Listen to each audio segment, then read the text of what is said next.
This story begins as a narration of its protagonist Charles Bronson as a vaudeville performance, alternating scenes from his childhood and youth up to his adulthood, narrating them as if he was in a theater in front of a live audience.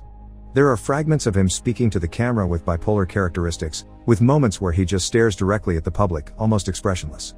He comments that he always wanted to be famous, knowing he was made for better things, although the audience doesn't have a reaction to his words.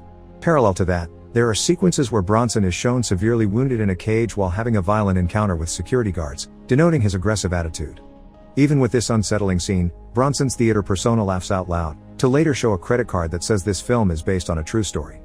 He comments that there wasn't something bad with his mind as a baby or a toddler, but as a kid, he started to rob, something that would piss his classmates, often getting into fights he always won.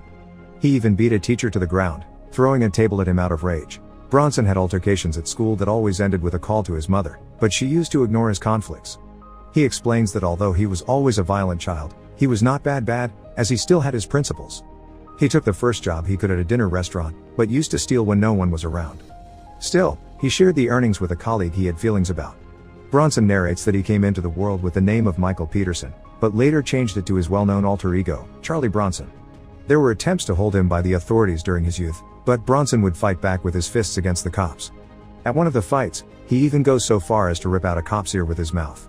In 1974 England, he and his former co-worker Irene moved as a couple into a cheap home after having their baby. It seems like Bronson enjoyed or at least tolerated his new family life. After a few episodes of theft and violence on a post office, Bronson is given a 7-year jail sentence, with his mother hoping that this time will decrease, perhaps reaching only 4 years. Now Bronson is speechless in front of his wife, who never sees again.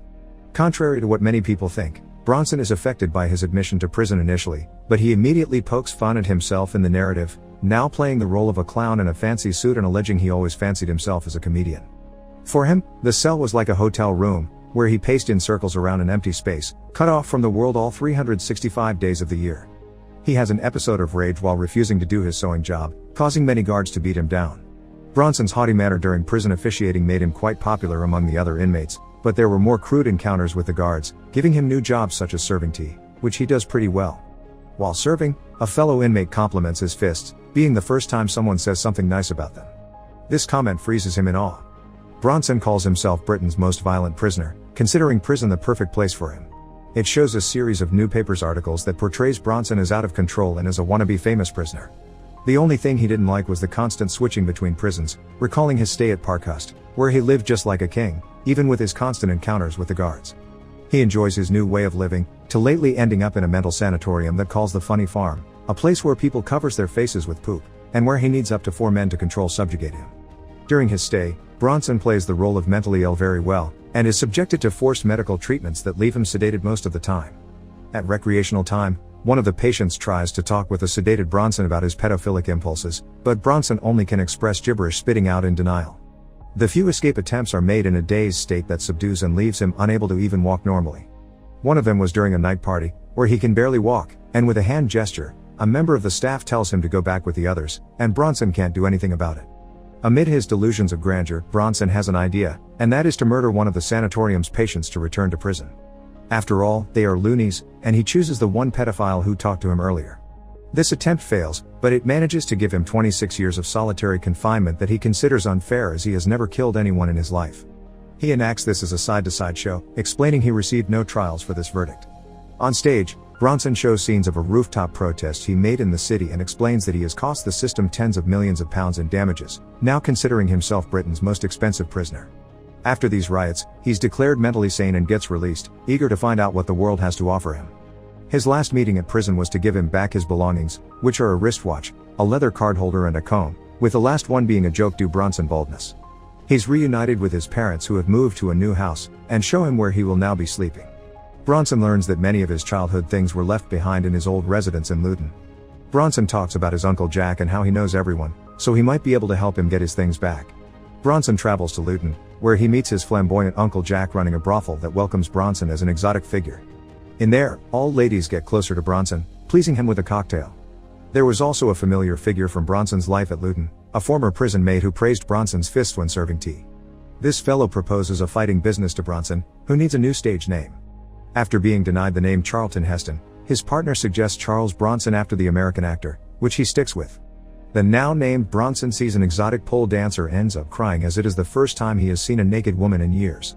One morning he talks to a girl named Allison, who works with his uncle. She compliments his scars and muscles, and kisses him passionately. Bronson allows this and then makes her his lover. His new job consists of bare-knuckle fistfights at farms and small rooms. He wins without much effort, sometimes indulging in taunts such as urinating on his opponent. Despite not having such a large starting pay, Bronson decides to continue, even taking on several opponents at once and defeating them for the entertainment of others. There comes the point where Bronson takes on a dog bare-knuckle, beating it. One day, Bronson confesses to Allison that he loves her while she's reading, but she admits loving Brian, her boyfriend who has a motorcycle. At Christmas, Bronson violently robs a jewelry store, taking a ring for Allison.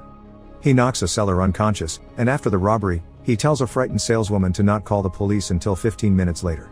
Having Allison in front of him, she tells Bronson that she doesn't love him because he has no ambition, and that's when Bronson offers her the ring. Unfortunately, she says she will marry Brian, leaving Bronson heartbroken, congratulating her. He later tells the audience that the saleswoman from the robbery actually called the police 15 minutes later, causing Bronson to return to jail after 69 days of freedom. When asked what he was doing during those 69 days, Bronson replies that he was building an empire, a silly reply for the prison governor. Back at his cell, a librarian guard named Andy Love proceeds to leave Bronson something to read, but Bronson locks the door and has the other guards called in for having a new hostage, whom he threatens by yelling and swearing. Knowing that they will go to save the guard, Bronson yells at Andy to help him cover his naked body with petroleum jelly, so he can face easier those coming for him. However, Bronson is no match for everyone, getting badly wounded and transferred to a new cell while muzzled. The prison governor tells him that he will die inside if he continues with his nihilistic attitude. After a few words of praise from Mr. Daniels, his Spanish learner art teacher at the art room, Bronson finds himself for a delight of drawing, especially bird figures. His teacher tells him to find that missing piece that doesn't belong there. An animated sequence shows a bit of Bronson's deranged thoughts until he has a conversation with the prison governor, who wishes him success in his new artistic field, although Bronson doesn't seem to accept it in a good way. Thanks to Mr. Daniels, Bronson reluctantly gives a sample of his work to the governor. His teacher encourages him in his new projects, but due to an oversight in his communication, Bronson ends up attacking him from behind, believing Mr. Daniels wanted to take advantage out of his talent. After this, the audience cheers Bronson on stage, but he leaves the place after a few seconds. Bronson paints himself black in the art room after attacking his art teacher. He swears the guards he will kill Mr. Daniels, and when the prison governor asks him what he wants now from outside the room, Bronson replies that he wants music. He keeps his teacher bound and covered under a blanket while classical music plays outside. He's now busy making crafts and painting Mr. Daniels' face, but after a few moments, Bronson thinks he has finished his work of art, so he tells the guards that they can come in and save his hostage, prepared for the imminent combat. Although Bronson puts up a fight, the guards eventually subdue him until he's on the ground. There is a fade to black, and an on-screen text indicates that the real Charles Bronson has been in prison for 34 years, with 30 of them in solitary confinement with no apparent release date. A bloodied Bronson is shown inside a small cage that doesn't even allow him to sit up, making sounds of pain. A pair of guards close the doors that will give Bronson his last breath of fresh air before leaving him all alone. Make sure to subscribe and turn on notifications so you can watch more videos like this.